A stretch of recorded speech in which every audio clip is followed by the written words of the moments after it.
Mga kapuso, 3 ang nasawi sa isang bayan sa Davao Occidental dahil sa bahang dulot ng habagat at bagyong Inday. May mga landslide at buhawi naman sa ibang lugar. Nakatutok si June Veneracion. Oh my God! Napasigaw na lang sa takot ang isang ito sa biglang pananalasa ng isang buhawi sa Nabasaklan. Halos walang maaninag dahil sa lakas ng hangin at ulang dala ng habagat at bagyong Inday. Nagliparan ang mga yero.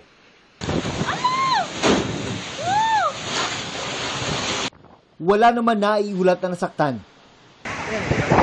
Lakas no! Lakas! Saka! Patay! May buhawi ring nanalasa sa Santa Cruz Occidental, Mindoro na halos magpatumba sa mga puno ng nyog. Halos liparin din ito ang mga bintana at bubong ng isang bahay, habang tuluyang nawasak ang iba pa. Nagpabuwal din ito ng mga puno sa loob ng 5 minuto lang na pananalasa. Sa Santa Ilocos Sur naman, nawasak ang bahagi ng seawall sa National Highway. Kasunod yan ng masungit na panahon. Sa Jose Abad Santos sa Davao Occidental, 3 ang kumpirmadong nasawi.